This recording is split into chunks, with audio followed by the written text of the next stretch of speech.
we're going to be talking photography. I love photography a lot more than I do painting, actually. I never quite understand paintings, what I'm meant to like and what I don't like, but photography I definitely do. And there is an exhibition that's about to go on at St Martin in the Fields, which is truly authentic to this city of London, because it looks at the plight of the homeless, and that sounds really worthy. It's more than just looking at the plight of the homeless. It's actually creating art around it. It is fantastic, and it really draws you in, and I'll explain why in a moment, or should I say my guest will. She is Kathryn Prescott. Anyone who is a fan of Skins will recognise her. She also does loads of voiceovers, actually, because she was listening to our earlier item. So yes, very versatile. Voiceover artist, actress and photographer. Welcome. Welcome, you. Kathryn. I mean, first of all, let's just talk about Skins, because we were going to illustrate you in Skins, but because of the subject and the language, we couldn't. There would have been so many bleeps. For anyone who doesn't, who never watched it, you've just finished the finale episode, is that right? We finished filming last year. It finished airing in July. In July, so that's it, yeah, unfortunately. That's it, out on E4. Just to explain a little bit about what the series was. Skins was it was like a teen drama and it was sort of the first of its kind to sort of show teen relationships as seriously as they did adult relationships. And it's all about falling in love and finding yourself, and it follows 8 teenagers through their 2 years at college. I was so drawn into it. I wish I'd watched it all, and I wish when I'd been a teenager there'd been something like that around. Yeah. I mean, there was nothing. Literally Blue Peter and Magpie was about. And now it's sort of blown up a bit. Because, it really was... And it was written by young people as well. Was it? Yeah, which was the great thing about it, because I don't know if you ever watched teen shows before that. And even now, you watch a teenager and they're written... patronising, weren't they, before? You can hear that it's written not by a young person. And, so... I urge people, if you can, go on YouTube and have a listen to Kathryn. She chooses in one clip her 10 favourite episodes. We can't show any of them because they are... But I loved your honesty when you said, I remember that first episode I ever did. I'd never done a big television show before. No. And they asked me to walk into a pub and find my mark and deliver a line. And I just thought, no one realises... They just think you're acting. They don't think of all the things you have to think of technically. Yeah. Well, I remember my first job, the first thing I ever did was Doctors with my sister before that. And I remember the first scene we did, after we did one take, he said, okay, now let's move the camera. And I was like, why are they moving the camera? Because I didn't even know that you filmed it from 2 different angles. And then after that, whenever I watch a TV show, I was like, oh, so it kind of ruined TV for me a bit. Because I was like, oh, they must have shot that from at least 3 different angles. It does ruin it all a bit for you. You're a twin, aren't you? Yeah. Yes. Yeah. Which is, we had the twins in from Big Brother last week. I don't know if you've ever watched Big Brother. I haven't been watching the recent series. Are you identical? Yes. No, we're not. Oh, you're not? People think we are, but we're not. You look very similar. Yeah, it's weird. When people first meet us, they think we're identical, and then after they've spoken to us for a bit, they can't see us as the same. Well, interviewing twins for me was fascinating because they were sitting side by side. There was no eye contact. They couldn't look at each other. They both answered the same question at the same time. Yeah. We did that the other day. My mum asked us a question, and we both said exactly the same thing, exactly the same time. I think it's just from spending, sometimes if you have a really good friend who you spent years spending time with, you end up just saying the same things at the same time. It's just too much time. She's an actress as well. Yeah. She's a writer. She's writing now. Right. Gosh, what a talented family. Because you're still really young, aren't you? How old are you? We just turned 22. Damn you. Anyway, it's all ahead of you, isn't it? Hopefully. No, of course it is. Of course it is. So now let's talk about this, because it's difficult not to make it sound worthy. It really isn't worthy. It's looking at the homeless. In fact, has the big issue played a part in this? A huge part. The big issue's been fantastic. I went to them last year, sort of in spring last year, and I said that I wanted to do a photography project, and I wanted to have all the profits shared between them and Centrepoint, which is the other charity. Both charities actually were amazing, and the big issue is the reason that we've got St Martin in the Fields gallery for so long. Wow. And yeah, the gallery, everyone's been really great. Everyone who's heard about it has wanted to help. And Explain to us the thought behind it, because they really pull you in, and it's because you think, this is from my point of view, you place people, recognisable, and some of them almost recognisable faces in places of destitution around London. Is that the best way of putting it? Yeah. Because the whole idea came to me when I was walking with my friend outside Camden Tube Station, and he saw someone sleeping rough outside, and he recognised his face, and it was enough, just slightly. It was enough to stop him, and he literally stopped in his tracks, went over to this guy and was speaking to him for about 20 minutes and asking if he was okay, what happened and had he got somewhere to sleep and stuff. And then when he walked back over to me, I was like, who's that? And he said, oh, I'm not even sure what his name is, but he used to hang out with my friend so-and-so, and I saw him around a couple of times. So he wasn't even his friend. He didn't even know him that well. But that faint sense of familiarity with a face, like amongst like a group of faces he didn't recognise, was enough to compel him to go over and talk to him and see if he's okay, because he recognised him from some area of his own life, not as just another homeless person on the street, which is unfortunately how people have come to see them, because you see them so frequently. Of course, and you're absolutely right, because all of us approach homeless people in all different ways. I mean, many people think, oh, they're there but for the grace of God, so you try not to look, because you just think, I'm only one step away. I've often in my life thought I'm 2 jumps away from that. That's the thing, it's like a scary thought, because it is close. It's like something like every person most people are just 4 paychecks away or 4 steps from being homeless themselves. So it really could, if some people who are living on the streets have had such unfortunate things happen to them, which are out of their control, and that could very easily happen to anyone. So this episode happening triggered something in your head, and you thought, if I can put vaguely or recognisable faces into that context, it will draw attention to it. And it's not about the fact that they're, celebrities of sorts. It's because if I was doing an exhibition just for you, I would use your friends, your family, your sister to make just you think of people as people you could have known, people Very that you clever. might have known in future, that kind of thing. And the way that I could get the most people to have that faint sense of recognition was by using people whose faces they might recognise from television, and just in that slight way, and make them look irrecognisable almost. So tell us, because you've brought in some of the pictures, it's best you describe them. First of all, who were the people you used, and how did you choose them? Well, a lot of them were friends of mine, actor friends that I've got. A lot of them were people that I were friends of friends. Some were people I just approached and were really excited and wanted to do it. There's 20 actors. One of them's a presenter. I think one of them's a musician. But there's 20 images in total, and they're all I had a professional makeup artist do prosthetics and make it look as realistic as possible, and then photograph them in places that you'd think, why are they there?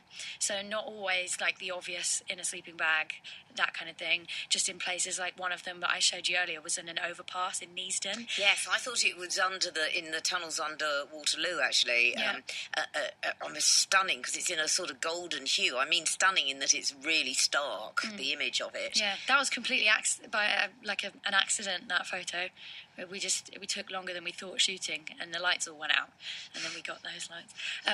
So they're all in weird places all over London. Some of them, I think about 4 or 5 of the images were shot in LA when I went there at the beginning of the year. One of the guys. And do you make a point of that? Because LA, you always think of LA as such an incredibly lush, wealthy area. The juxtaposition between someone who's sleeping in a box is even more powerful than in London, probably, isn't it? LA it was really, really shocking. Is the amount of homeless people and the lack of resources that they've got available to them there is shocking. Every time I go, or every time one of my friends goes, they always comment on it. It's just you're either up here or you're there, and I think because there's no NHS, it's just a horrendous situation, and and so I thought it was good to have some images taken there because it is such an issue there as well as in London. It's really interesting, actually, listening to you because when I did a breakfast show in Brighton for a long time for the BBC, and there was people listening will remember this. There's a very well-known journalist, I can't remember his name, who fell from grace very rapidly, in the way you said, in 4 stages, actually. Yeah. So he was on all our television sets, and then he ended up sleeping rough in Brighton. Yeah. And no one really knew until it was. People would say to me, I recognise that face of that guy, and he would sleep in a bus shelter on Hove Lagoon, if you know it. That was his home for about a year, and then the local television company went down to interview him, and it was a really well-known journalist who that was it. That he was sleeping there, and I think actually, I can't remember how it panned out. I think he went into a shelter for a while where he was fed and everything else, but he wanted to go back out there. It's a strange thing, because he was drinking and everything, so that was all part of it. And I suppose, I often think, all the drinking business, wouldn't you, if you're sleeping in the winter in the middle? Yeah, that's the thing. And the thing that, because I spent some time going up with the Big Issue I went up with them to interview and take photos of one of their vendors, who's one of their success stories, who just got his own flat and started really making his life a lot better from selling the Big Issue. And the drinking thing, it's there's a lot of this self. People like to say that it's their own, oh, well, it's your fault. If I give them money, they're just going to start drinking or they're just going to use it for drugs, whatever. But a lot of the time, people who are homeless have had, like I said, these terrible things happen to them. If they haven't got the right support network around them, they've got no one to pick them up and tell them that it's not going to be like that forever, or help them and support them. And then, if you add mental health issues on that as well, then they start self-medicating with alcohol or whatever because they don't have any support. And it's what else, it's just hard to imagine. It is really weird, Kathryn, because I live in a very wealthy area around the corner in Marylebone, and there's a church where a lot of the homeless sleep at night. How decadent does this sound? As I go off to do my yoga at 7:30 in the morning, I walk past them, and I always, I feel so intruding their privacy, because to see people asleep is a very private moment, and you're walking past their feet, and it's so interesting. I mentioned once on air, one guy, he had the cleanest feet I've ever seen under this duvet. He'd taken his shoes off, they were by the side. He'd got a dog, which was sleeping, his legs were sticking out from under the duvet. The cleanest duvet I'd ever seen, and it was obvious he was fresh on the streets, There was none of these feet, because their feet, they suffer really bad in the winter because they're never dry and everything. And I wanted to just wake him up and say, tell me your story, because how have you got here? And maybe he goes off to work during the day and no one knows he's sleeping there. That's the thing. And a lot of people have had bad experiences. A lot of people that I've spoken to have said, if I've spoken to someone who's sort of sleeping on the streets and they've had, I don't know, something not positive come from it. And I think you can't judge them because they all have their own story, and it's all, and it must be. And who do they trust? Because, exactly. Who on earth, when you're living on the streets and you have to have your wits around you because people are going to either beat you up, nick something from you or whatever, who do they trust? So if they become really wary, it's probably us that's driven them there as well. When, do you think, has photography always played a big part in your life anyway? My mum's a photographer. She does pet photography and a lot of nature photography and stuff. She's really good. And so I was brought up seeing her pictures, and we have them all around the house. So I always had that kind of influence. Dan's going crazy now, my producer, because I'm an animal fanatic, and no, but seriously, trying to photograph animals, if you can do that successfully, then, because it is, Yes. Oh, Dan's just shown. That's a picture of my dog, yes, and her best friend, Molly. And that was taken by an animal photographer, actually, who just photographs animals, yeah. Yeah, it's difficult because really they're so difficult. hard. Yeah. Have you got... So this exhibition is on at St Martin in the Fields. Yes. And when does it open? It opens officially to the public on the 18th of September. Are you longing that a magazine like the Sunday Times or someone will do a whole... Because wouldn't it be fantastic? They sometimes do a whole edition of photographs, don't they? Yeah, it would be. So if you're listening, cool. any of you, I mean, wouldn't that just be wonderful? That would be amazing. Because there are few enough magazines now that do it. There aren't enough that just do a series of photographs without all the script. All you need is the... Do you have any say in how you mount them, or is that...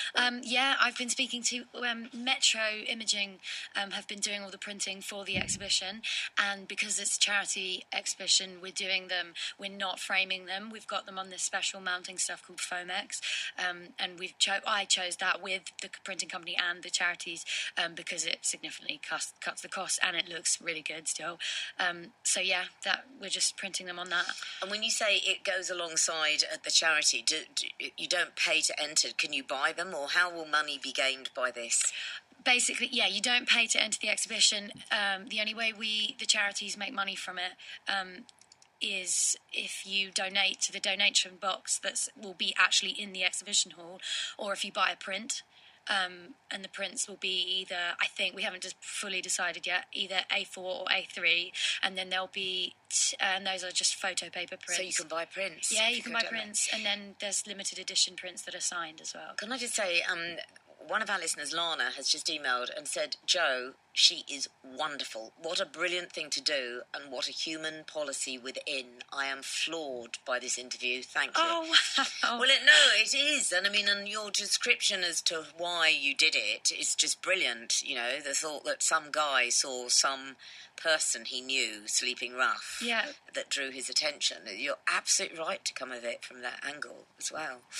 What happens to you now? I mean, Skins is ended. So Skins has ended, You're doing loads of voiceovers, obviously. Yeah, I'm doing voiceovers, and I'm doing a play at the Southwark Playhouse called The Love Girl and the Innocent. And that's going to be on... We start rehearsals next week, the same week the exhibition opens. So we start rehearsals next week, and I think it opens at the beginning of October. So yeah, I'm doing that for a couple of months. So let's just tell everyone again then. So it's at St Martin's in the Fields. Yep, in Trafalgar Square. And it opens next week on the 18th of September. And it's on for 4 weeks, so till, I think, the 16th of October. It's free to get in. It's open on weekends. And is it called... have you called the exhibition anything? It's called What Makes Us Care. Fantastic. Kathryn, thank you so much for coming in. Thank you very much for having me. Oh, there we go. So that's one to see. I know loads of you because look at the weather now. If you want to go in and shelter anywhere and you want to do sort of museums and exhibitions and art galleries, why not go to St Martin in the Fields, and you'll see Kathryn Prescott's exhibition there. If you like what you see, you can buy some of the prints as well, which would be really nice, and that money will go to charity. And in fact, as we're heading into the news, I'd love to take calls on anyone that's ever had a photograph printed in a magazine.